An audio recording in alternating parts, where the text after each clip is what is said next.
반갑습니다. 안녕하십니까. 오늘부터 12주 또 12강의 전체를 함께 이제 보겠는데 저희 코스 이름은 인카운트 이슬람입니다. 그래서 오늘은 시작의 시점에서 어떻게 이슬람이 시작되었는가에 대한 이야기를 여러분들과 함께 나누도록 하겠습니다. 그래서 일과의 제목은 이슬람의 설립입니다. 그래서 우리가 일과 이슬람을 이야기하면서 이슬람이라고 하는 이 지구상에 있는 이 종교가 시작되기 전, 그리고 이 운동을 시작했던 인물, 그리고 좀 더 우리가 이슬람을 복음의 관점에서 이해할 수 있는, 또 그리고 하나님은 우리들에게 어떠한 것들을 요구하고 계시는가 하는 것들을 1400년 전에 이슬람의 시작의 시점에 가서 한번 살펴볼 수 있는 기회를 갖겠습니다. 오늘 일과는 어떤 면에서 좀 지루할 수도 있습니다. 왜냐하면 1400년 전으로 다시 돌아가는데, 우리가 성경을 읽을 때 늘 2000년 전, 아니면 아브라함 시대 같으면 뭐 거의 한 5000년 전이죠. 그 시간으로 돌아가지만 늘 익숙했던 것처럼 생각하고 성경을 보잖아요. 근데 이슬람이라고 하는 타 종교는 우리에게 굉장히 생소합니다. 그래서 1400년의 시간을 거슬러 가도 여전히 우리에게 어렵게 다가올 수 있습니다. 그런 맥락에서 여러분들이 좀 역사적 어떤 그 리뷰를 한다고 생각하고 조금 지겨울 수도 있고 조금 어려울 수도 있고, 대개 이제 성도님들은 모르면 무조건 어렵다 그러고 재미없으면 무조건 어렵다 그러고 그렇게 이야기를 하시는 경우들이 많이 있는데, 타종교의 시작점을 본다는 것은 복음주의적 관점에서 굉장히 의미가 있다고 저는 생각이 듭니다.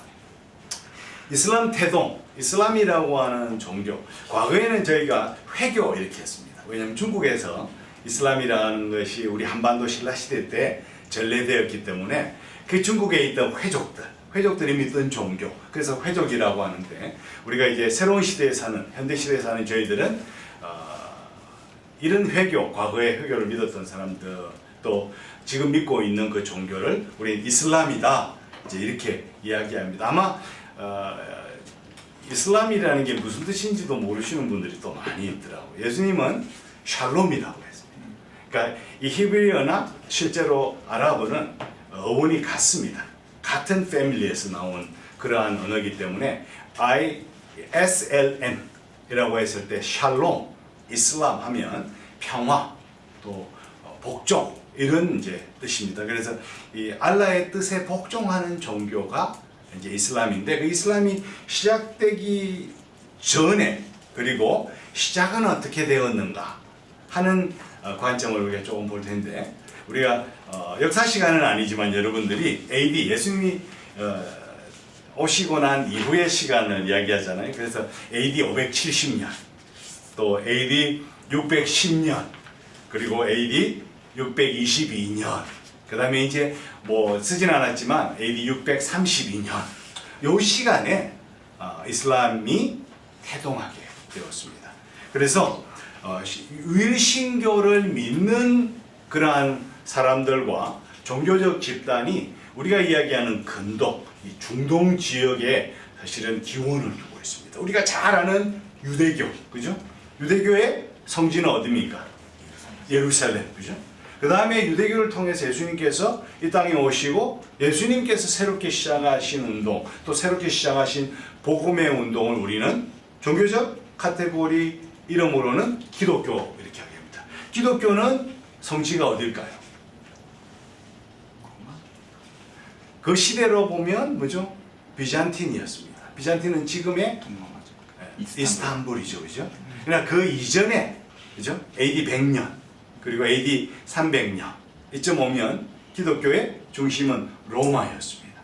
그러나 AD 6세기, AD 7세기쯤 가면 기독교의 중심 도시는 로마라기보다는 비잔틴 그러한 그 동로마 제국의 수도를 이야기할 수 있습니다. 이슬람은 그 성지를 메카, 뭐 보통 메카라 그러면 이제 우리가 뭐뭐의 메카다 이러면 가장 번성하는 곳 이렇게 우리가 이해할 수 있잖아요.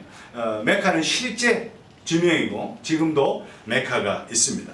이 근동에서 시작된 새로운 종교적 운동은 다 유일신교를 바탕으로 하고 자기들이 거룩한 곳이라고 지정하는 곳이 반드시 있습니다. 이러한 근동 지역에서 나온 종교 중에 하나가 가장 늦게 나온 종교가 바로 이슬람입니다.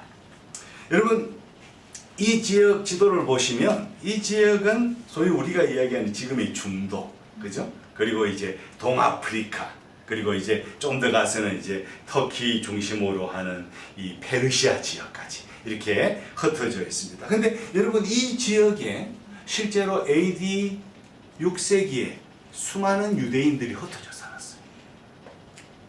그러니까 예수님께서 오시기 전에도 우리가 구약을 보면 수많은 뭐예요? 유대인들이 소위 엑사일, 유배를 가잖아요. 유배를 간다는 것은 사실 흩어지는 거예요. 뭐 예레미야서도 보면 이제 일단의 무리들이 또 이집트로 내려가고 또 많은 무리들은 바벨로니아에서 북쪽으로 또 잡혀가고, 그리고 예수님이 오시고 난 다음에 로마 제국에서 멸망되었던 이스라엘은 굉장히 많은 유대인들이 흩어집니다. 그리고 실제로 로마 황제들은 예루살렘 안에 유대인들이 살지 못하도록 칙령을 내렸어요. 때문에 많은 유대인들이 삶을 위해서 이 아라비아 반도에 흩어져 살고 있었습니다. 그 말은 뭐예요?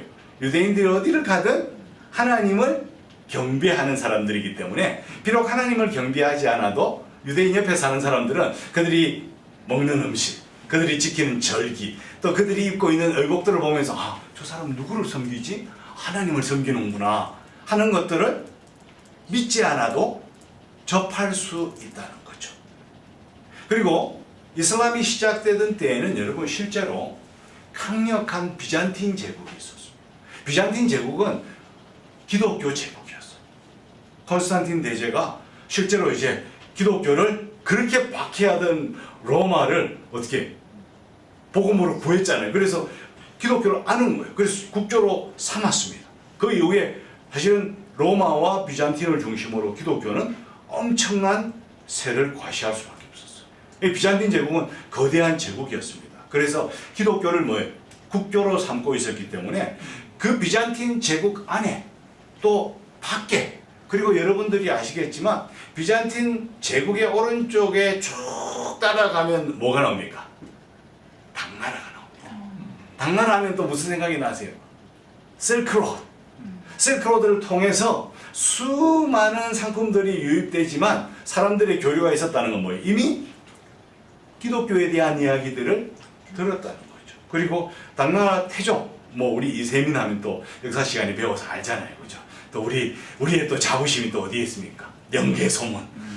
그래서 이 당나라의 대군을 물리치는 이런 어떤 교류들 가운데도 복음은 이미 당나라의 경교라고 해서 전해진 것들을 볼 수 있습니다. 그래서 이 비잔틴이 가지고 있는 이 제국의 영향력은 기독교를 중심으로 굉장히 크다는 거예요.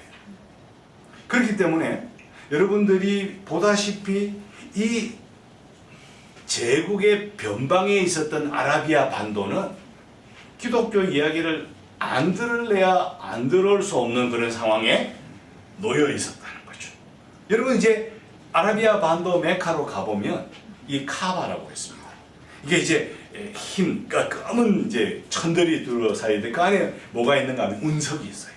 과거에는 이제 하늘에서 떨어지는 운석을 보면 뭐 지금도 여러분 운석 찾으러 다니는 사람들 많습니다. 값이 된대요. 이게 한 덩어리에 값을 매길 수가 없답니다. 신비한 물건이잖아요. 그래서 그 운석이 떨어지는데 그 운석은 경배의 대상이다.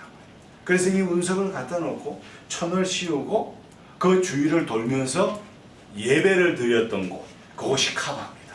그리고 그 카바가 있는 도시가 바로 메카고, 메카가 있는 그곳이 지금 우리가 이야기하는 사우디아라비아와 걸프 7개. 지금은 뭐 기름이 너무 많이 나가지고 그죠? 우리가 다 알지만 과거에는 뭐 사우디가 어디 있는지도 몰랐어요. 그리고 여러분 이제 오만에 있는 사람들은 교만하지 않습니다. 오만하지 않습니다. 오만 사람들은 먹고 사는 게 그냥 진주 잡아가지고 먹고 살았고, 근데 1950년 60년 기름이 쏟아지기 시작하면서 그 7개 나라가 굉장히 부유하게 되는데 뭐 아쉽게도 예멘 빼고 예멘만 열 기둥이 안 나옵니다. 가장 가난한 나라가 돼서 2년 전에 예멘 난민들이 제주도를 상륙하면서 우리 모두를 또 들었다 놨다 그렇게 했던 거죠. 이 카바를 중심으로 하는 이 지역의 아라비아 베두인들이 살고 있었고 이들에게서 시작된 종교가 바로 이슬람이라는 것입니다. 실제로 좀 그리 많지만 여러분 아라비아 반도 밖에 제가 말씀드리는 것은 반드시 기독교가 있었다는 거예요. 기독교의 영향력이 있었고 그리고 아라비아 많은 베두인들은 기독교에 믿지는 않았지만 접촉하고 있었다라고 하는 것들을 분명히 여러분들에게 강조하고 싶고요. 그 다음에 아라비아 반도 안에는 어떤 일이 일어났는가 하는 것들 굉장히 이슬람이 시작되는 시점을 이해하는데 중요한 단초가 될 수가 있습니다. 왜냐하면 이 아라비아 베두인들은 여러분 이스라엘 사람들과 비슷한 부족민들이. 그러니까 부족민들은 농사를 하는 사람도 아니고 그리고 상업을 하는 사람도 아니고 시계 공업을 하는 사람도 아니고 목축을 하는 사람. 그래서 많은 이동들을 해야 되고 그리고 양들을 통해서 생계를 유지해야 되기 때문에 척박한 사막이라는 환경에서 살아야 되는 그런 사람들이었어요. 그러니까 그런 사람들은 겨우 뭘 생존을 유지하는 사람들이었어요. 근데 비잔틴과 페르시아 제국이 오랜 동안 AD 6세기, 7세기에 걸쳐서 전쟁이 일어났어요. 그러면서 실크로드가 무너진 거예요. 왜냐하면 전쟁 중에도 밥은 먹어야 되잖아요. 근데 전쟁이 너무 오래되니까 실크로드, 상업무역이 망고지면서 대안으로 아라비아 반도 홍해를 통해서 물건이 이제 유입되기 시작합니다. 그러면서 굉장히 많은 부가 메카를 중심으로 하는 아라비아 반도에 축적되기 시작하면서 이 부족의 정신이 사라지기 시작해요. 사실 여러분 우리가 갖고 있는 소중한 가치, 그죠? 믿음들이 무너지게 되면 아무리 많은 것들을 누려도 많은 사람들은 위기의식을 느낍니다. 그래서 이 베두인들, 아라비아 반도에 살고 있던 사람들에게도 위기의식이 도래하기 시작했어요. 그리고 많은 부자들이 가난한 사람들을 착취하기 시작했어요. 여러분 하나님께서 구약시대에서 제일 싫어하셨던 것 중에 하나가 뭔지 아세요? 고리대금. 이 고리대금은 이 인간을 인간답지 못하게 만드는 중요한 시스템 중에 하나예요. 근데 이 아라비아 반도에 부를 축적한 베두인 중에 고리대금을 통해서 많은 동족들을 괴롭히기 시작한 거예요. 그리고 돈이 들어오기 시작하니까 사회 시스템이 무너지면서 많은 부자들이 처벌되기 시작했어요. 그러니까 이러한 사회 속에서 이 부글부글 이제 끓는다 그러죠. 이러한 사회가 형성되기 시작했어요. 그래서 많은 부족들이 자신의 섬기는 신을 갖고 있었습니다. 그걸 우리는 그냥 기본적으로 부족신. 부족신은 기본적인 전제가 다 신입니다. 왜냐하면 내가 선택한 신이 부족신이거든요. 그래서 한 360개의 부족들이 신을 카바를 중심으로 이제 모시고 있었습니다. 그래서 부족들은 실제로 이제 생존을 위해서 막 싸우다 보니까 1년에 한 달 정도는 좀 휴전하자. 그게 이제 거룩한 달입니다. 그걸 이제 무슬림들은 이전에도 무슬림 이전의 시대에도 이제 라마단이라고 그래서 9번째 달인데 그 해는 좀 쉬자. 그리고 장사도 좀 편안하게 하고 왜냐면 뭐 우리도 과거에 한양까지 갈 때 이 산적들이 얼마나 많았어요. 근데 이제 그 아라비아 반도에도 여러분 이 사막인데도 산적들이 곳곳에 있습니다. 그러니까 장사를 하거나 양들을 몰고 갈 때 그 뺏기면 전부 다 잃는 거잖아요. 그러니까 한 달은 우리가 좀 쉬자. 이제 그런 어떤 시간 동안 카바에 와서 자기 신을 이제 예배하는 거예요. 똑같이. 그러니까 그 예배하는 그 성전을 관리하던 부족이 메카의 꾸레이시 부족이라고 했습니다. 그러니까 꾸레이시 부족에게서 이제 무함마드가 이제 태어난 거예요. 근데 실제로 이 아라비아 반도 사람들은 자신들이 2등 국민이었어요.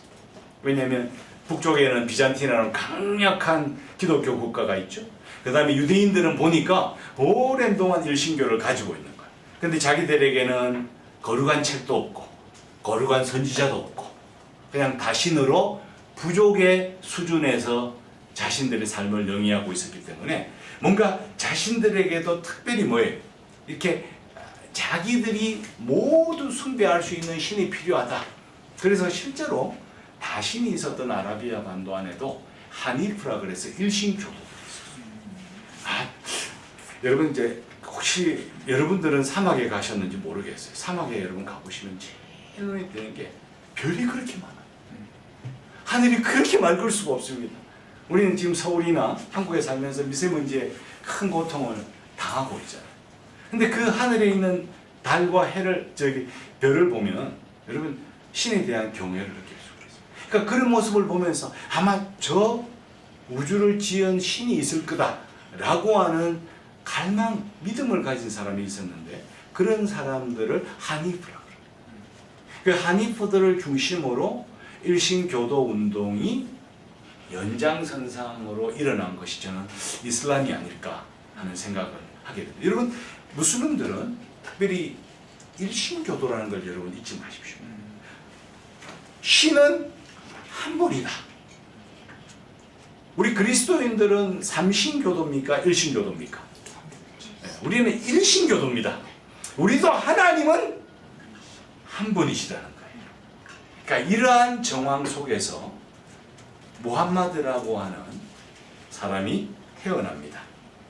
무함마드는 굉장히 사실은 전 세계에서 존경받는 인물 중에 한 사람이 무함마드인데 또 가장 또 많은 비난을 받는 사람이기도 합니다. 우리 특별히 그리스도인들이 왜 무함마드를 그렇게 비난하는지 때로는 제가 선교사지만 좀 이해하기 힘들 때도 종종 있습니다.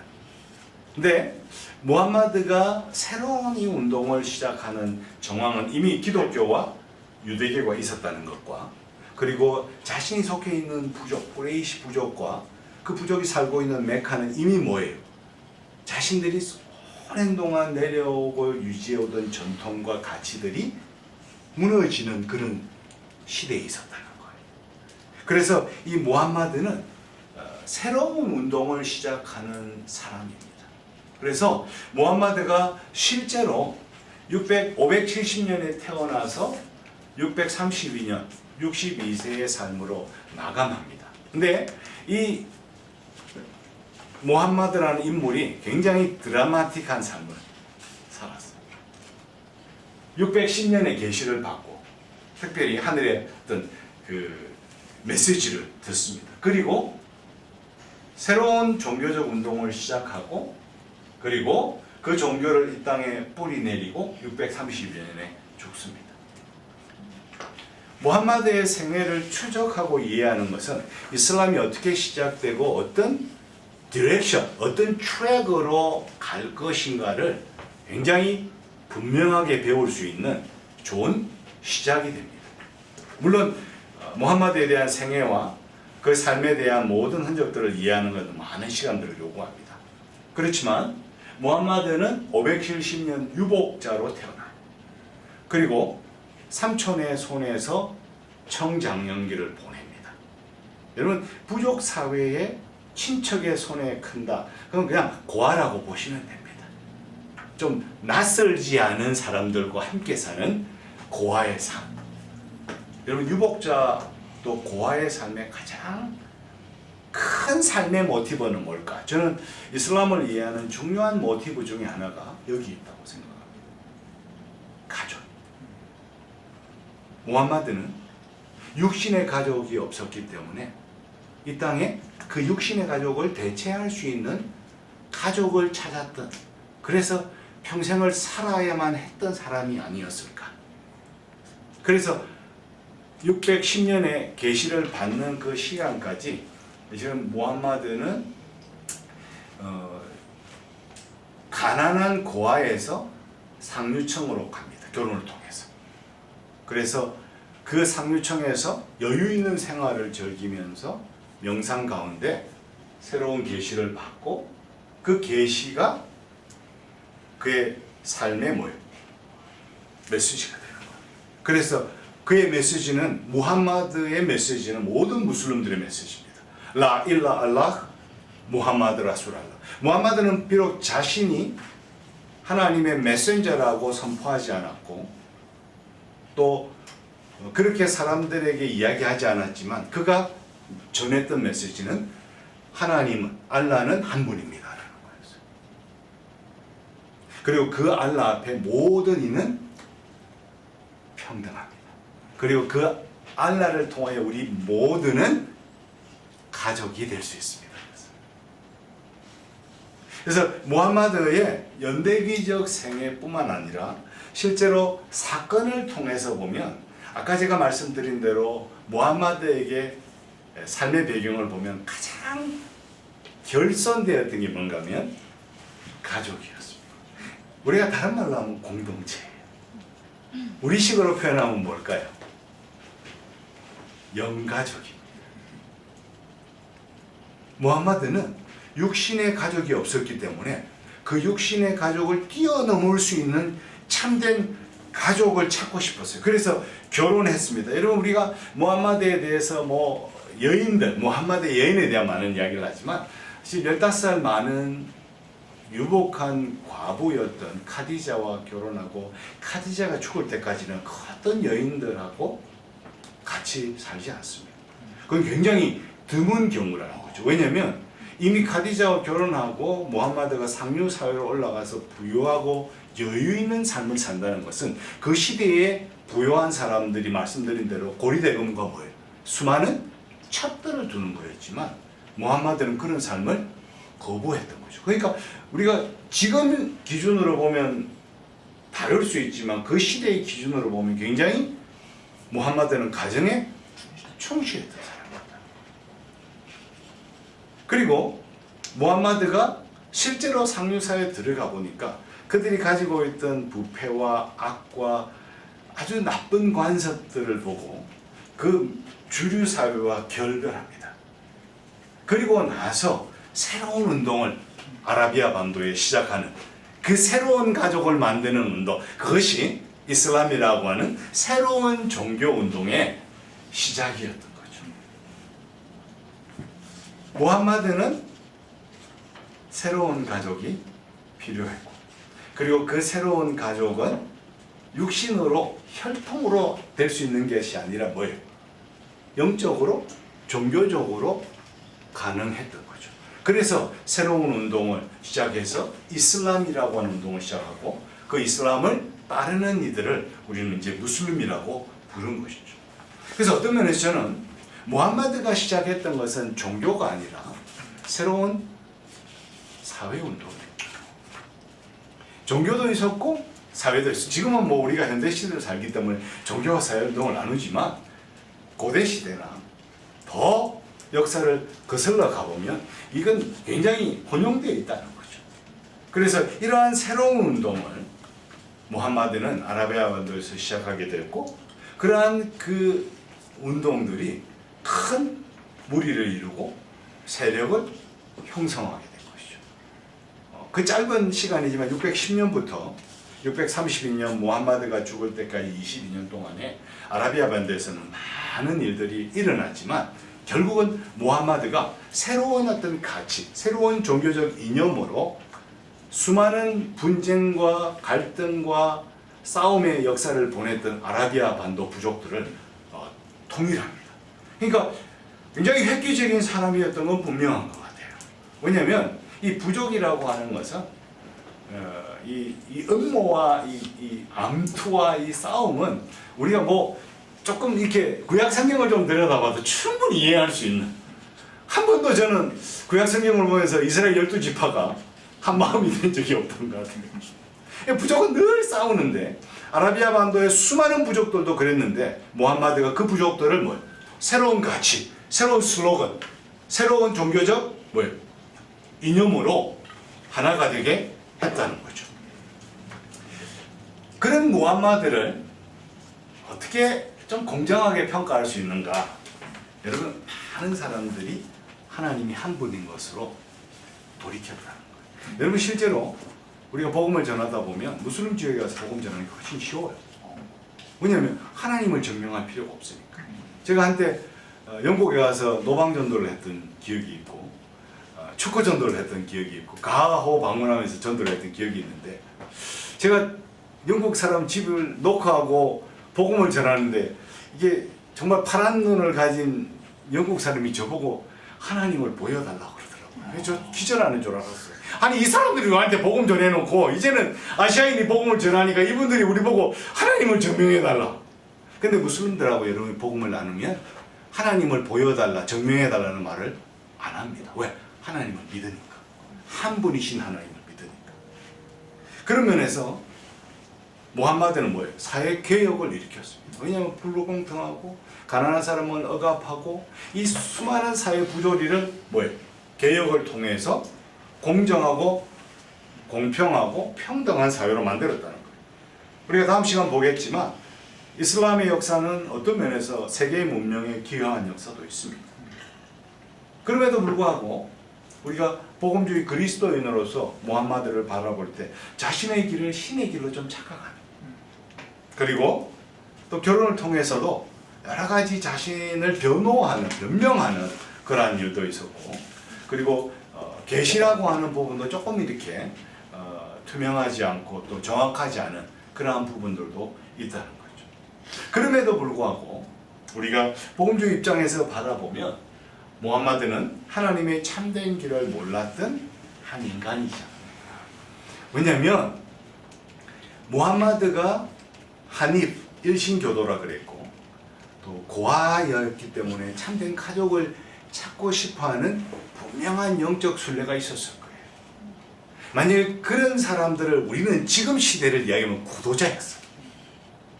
그 구도자에게 과연 다가갔던, 무함마드에게 다가갔던 주님의 사람들은 있었는가?